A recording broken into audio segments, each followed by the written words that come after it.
Salam jemaat Tuhan. Saat ini kita akan merenungkan bagian kebenaran firman Tuhan. Tapi sebelum itu, mari kita tundukkan kepala untuk kita berdoa.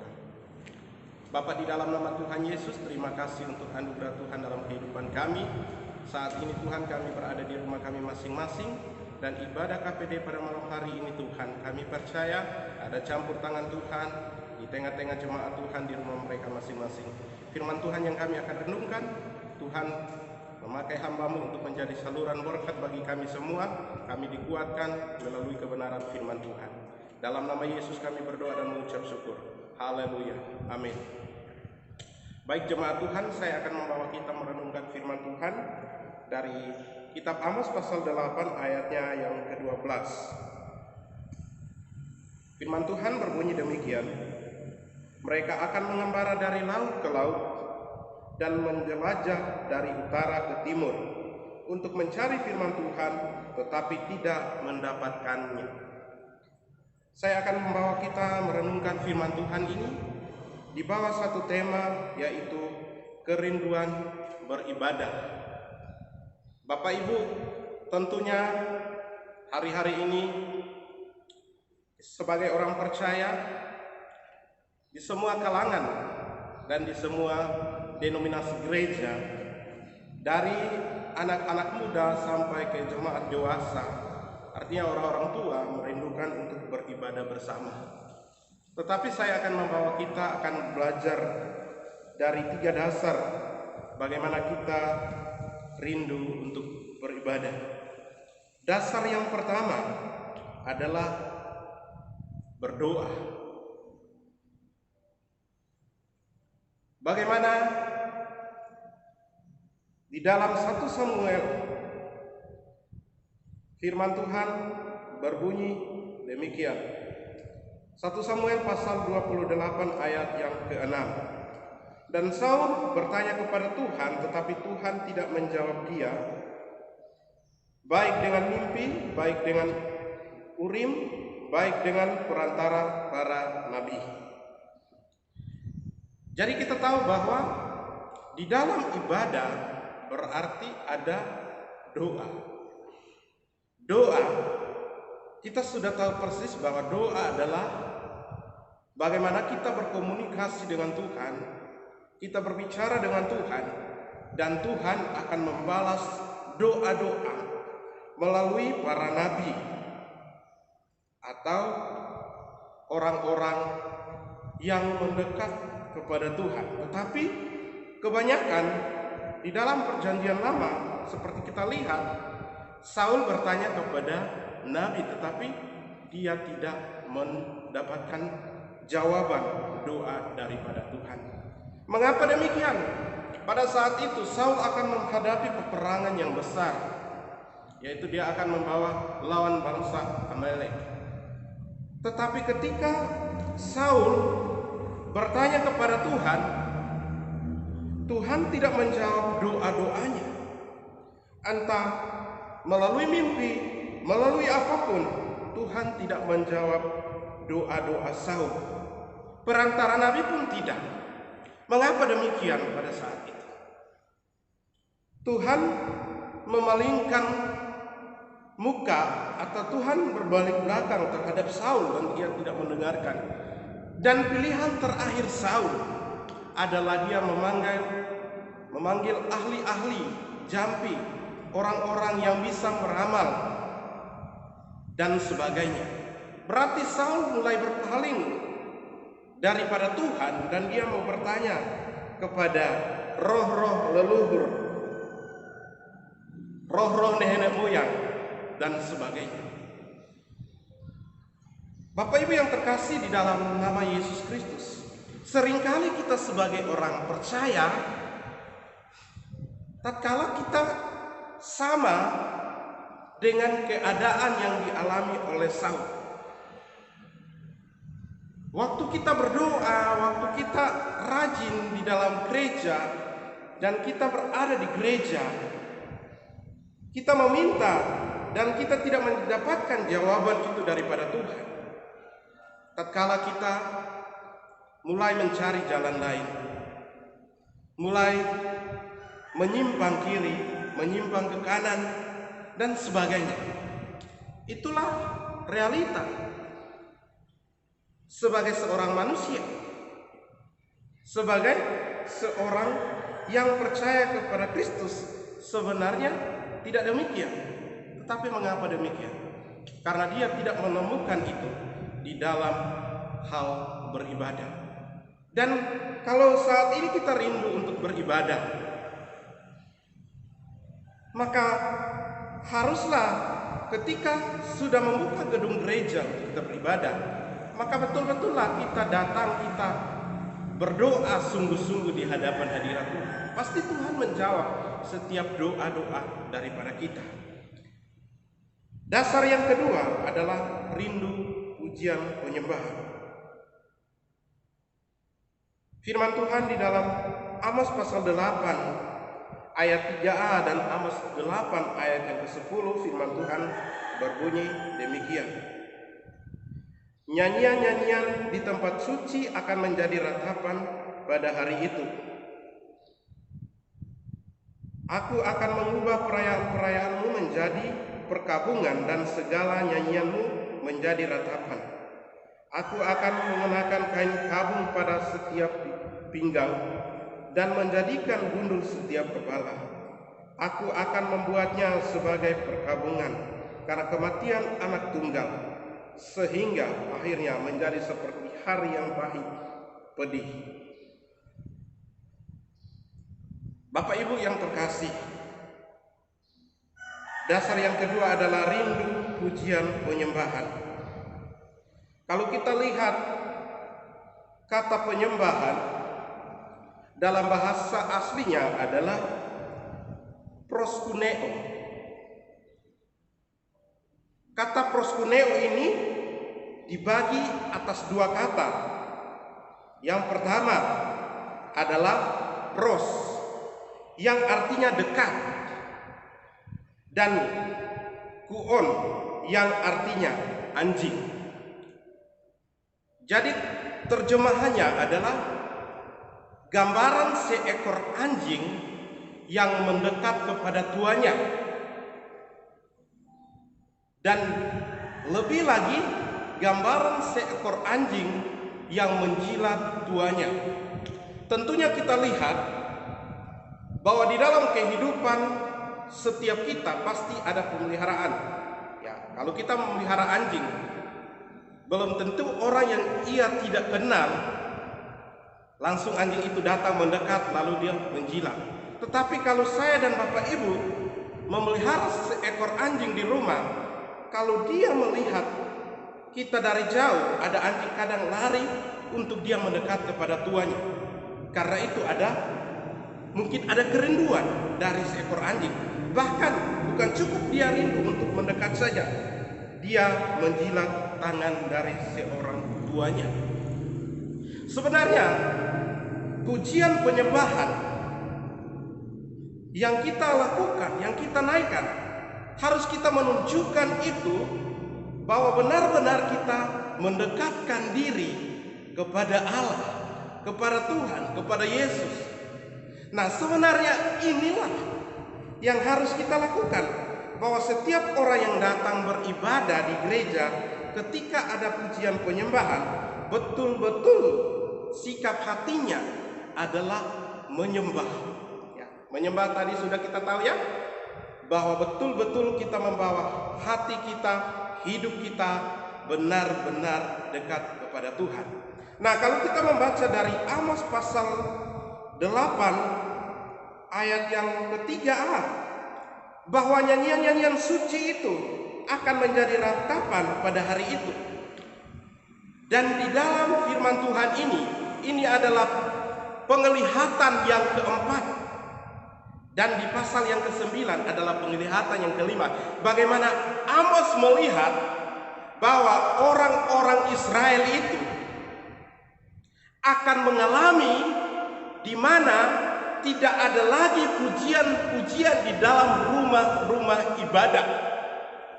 Dan itulah yang terjadi ketika Amos adalah seorang nabi yang paling sederhana melihat tentang hal itu. Orang-orang Israel tidak menerima, bahkan mengusir Amos supaya dia jangan berbicara, karena mereka menganggap bahwa Amos seperti orang gila. Dan mereka melihat sisi dari Amos adalah seorang yang biasa-biasa.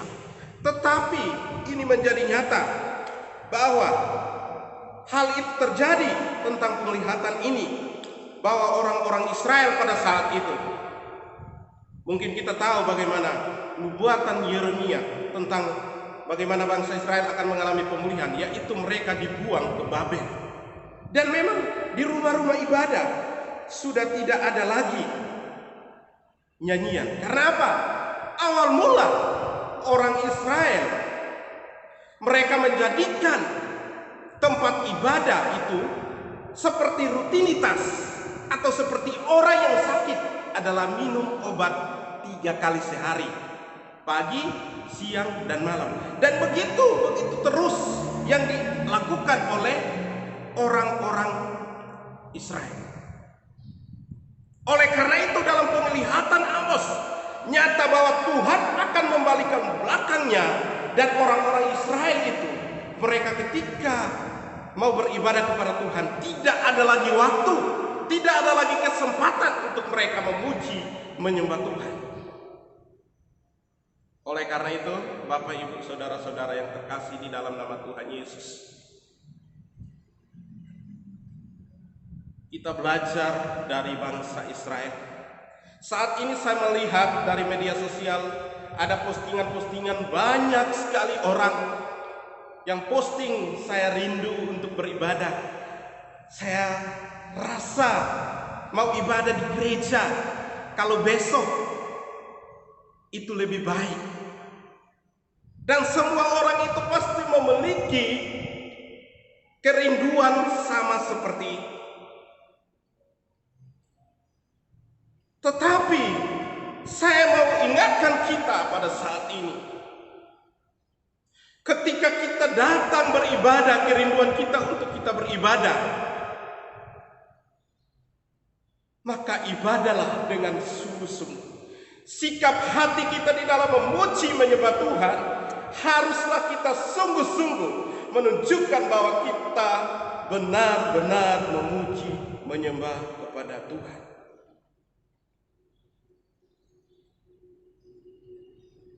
Jangan hanya sebatas berkata bahwa saya rindu untuk saya beribadah, tetapi ketika kita sudah membuka rumah ibadah dan sudah mulai lagi kita aktif beribadah seperti biasa, maka Bapak Ibu melakukannya seperti bangsa Israel. Datang ke gereja hanya menjadi rutinitas bahwa saya ini adalah orang Kristen, saya adalah orang percaya. Dan banyak orang memiliki konsep pikiran bahwa cukup saya masuk ke gedung gereja, itu saya sudah selamat. Konsep yang keliru. Keselamatan bukan hanya sebatas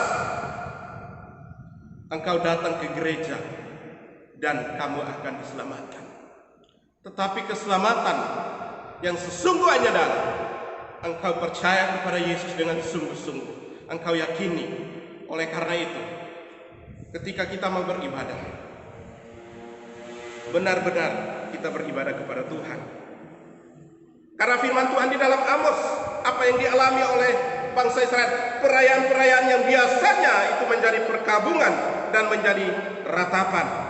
Mereka mengenaikan kain kabung, ini adalah kesedihan yang paling dalam bagi orang-orang Israel. Ya, dan mereka mengundulkan kepalanya. Jadi kalau orang Israel, kalau kita lihat dia sedih, dia mengundulkan kepalanya, itu tandanya bahwa mereka itu sedih. Dan Amos menggambarkan ini, bahwa orang Israel mengalami hal itu sampai kematian anak tunggal. Dan anak tunggal menggambarkan bagaimana satu-satunya atau sesuatu yang berharga itu diambil daripada seseorang.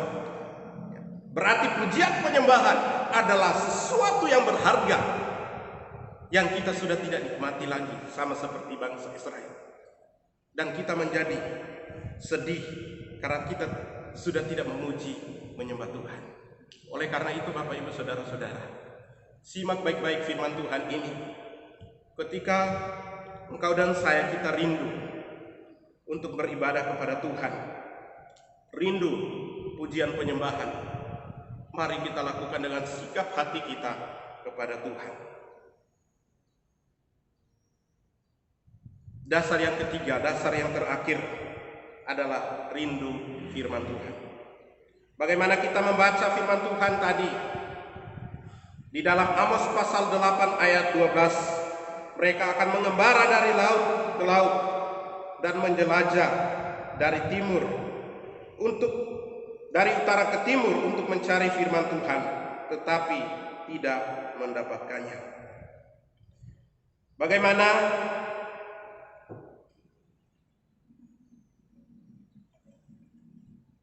Amos menuliskan ini? Karena ketika hal itu terjadi, bangsa Israel mulai mengalami yang namanya kelaparan dan kehausan akan firman Tuhan. Karena apa? Tuhan sudah melihat kehidupan bangsa Israel yang menginjak-injak firman Tuhan, yang sudah tidak peduli lagi terhadap firman Tuhan, dan mereka mengabaikan firman Tuhan. Oleh karena itu, Tuhan memberikan satu bencana kelaparan yang besar, yaitu kelaparan akan firman Allah. Dan di dalam masa kesusahan itulah menjadi hukuman besar bagi orang-orang Israel. Hukuman yang besar seperti kita membaca firman Tuhan. Akan ada kelaparan, akan ada kehausan. Orang akan mencari menyeberang dari laut ke laut, dari utara ke timur. Hanya untuk apa? Hanya untuk mencari firman Tuhan. Wow.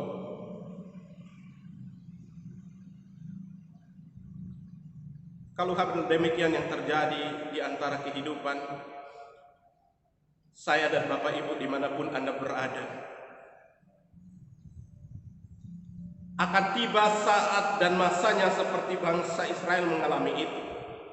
Dan saya percaya berapa bulan, selama 3 bulan rumah ibadah tidak dibuka, akan ada orang-orang yang merindukan suara gembala, merindukan firman Tuhan secara langsung, artinya bertatapan langsung, dan pasti ada.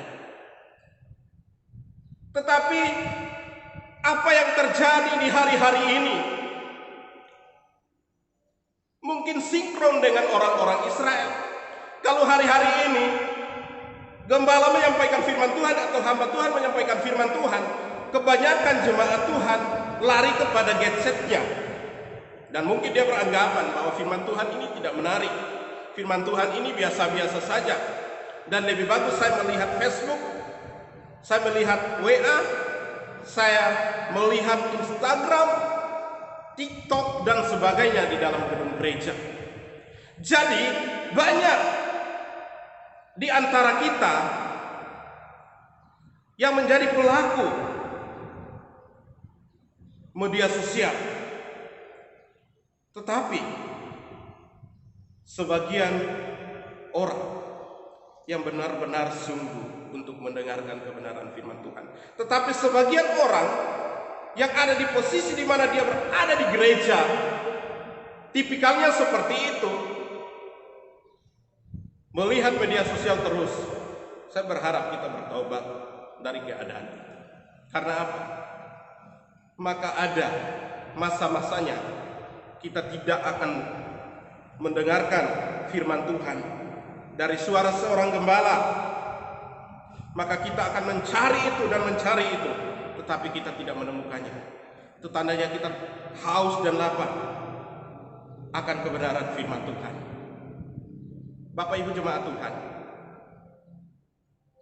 marilah menjadi jemaat yang ketika firman Tuhan disampaikan di gereja, menjadi jemaat yang mengamati apa yang disampaikan firman Tuhan. Benar-benar kita dalami itu, kita resapi di dalam diri kita, supaya kita semakin hari menjadi pelaku firman Tuhan, kita melakukan firman itu di dalam kehidupan kita. Baik Bapak Ibu jemaat Tuhan, kita sudah belajar firman Tuhan di dalam Amos pasal 8 ayat 12 di bawah satu tema, yaitu kerinduan beribadah. Ada 3 dasar kerinduan beribadah. Dasar yang pertama adalah rindu berdoa. Dasar yang kedua, rindu pujian penyembahan. Dasar yang ketiga, rindu firman Tuhan. Dan kalau ketika bulan Juni kita kembali beribadah, lakukanlah 3 dasar ini dengan benar di hadapan hadirat Tuhan. Dan saya dan Bapak Ibu, kita semakin hari bersungguh-sungguh di hadapan hadirat Tuhan. Dengan giat kita beribadah. Jangan menjadikan ibadah itu rutinitas kita, tetapi dalami itu di dalam hati Bapak Ibu saudara-saudara, supaya semakin hari semakin kita mendekatkan diri kita kepada Tuhan. Mari kita tundukkan kepala untuk kita berdoa. Terima kasih Tuhan buat kebenaran firman Tuhan. Hamba-Mu bukan seorang yang sempurna seperti jemaat Tuhan. Kami adalah sama. Tetapi tatkala kalau Tuhan mengajarkan kepada kami semua, bagaimana beberapa waktu ini Tuhan kami tidak beribadah bersama-sama di gedung gereja atau rumah ibadah. Firman Tuhan datang menguatkan kami lewat Nabi Amos. Bagaimana ia mendapat penglihatan daripada-Mu tentang bagaimana bangsa Israel akan mengalami kelaparan dan kehausan akan kebenaran firman Tuhan. Itu pula mungkin yang terjadi bagi kami pada saat ini ya Tuhan.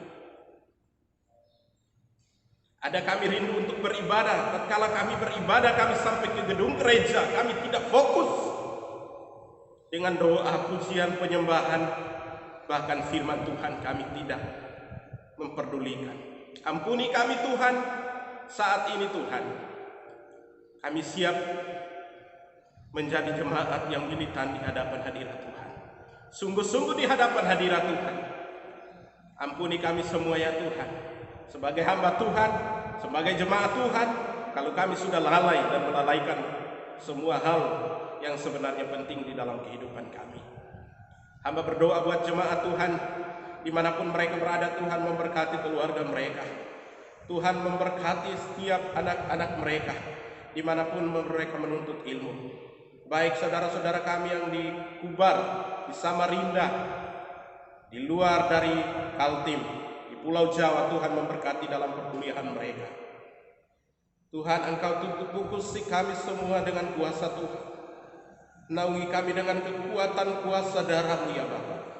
Kami percaya bahwa berkat Tuhan selalu mengalir dalam jemaat Tuhan. Berkati bangsa ini, keputusan yang sudah diambil juga Tuhan. Kami percaya itu semua berasal daripada-Mu melalui pemerintah. Kami semua harus taat, harus turut sesuai dengan protokol pemerintah. Dan kami harus menjalani kehidupan kami sesuai dengan apa yang sudah dikatakan oleh pemerintah. Biarkanlah keputusan yang diambil oleh pemerintah ini, Tuhan memberkati Bapak Presiden dengan semua staf, bahkan TNI, Polri, biarkanlah menjalani ini dengan hikmat yang datang daripada Tuhan. Terima kasih Tuhan, kami tetap menyerahkan kehidupan jemaat Tuhan di tempat ini ke dalam tangan Tuhan. Tuhan memberkati kami semua. Inilah doa dan ungkapan syukur kami, dalam nama Yesus kami berdoa. Haleluya. Amin.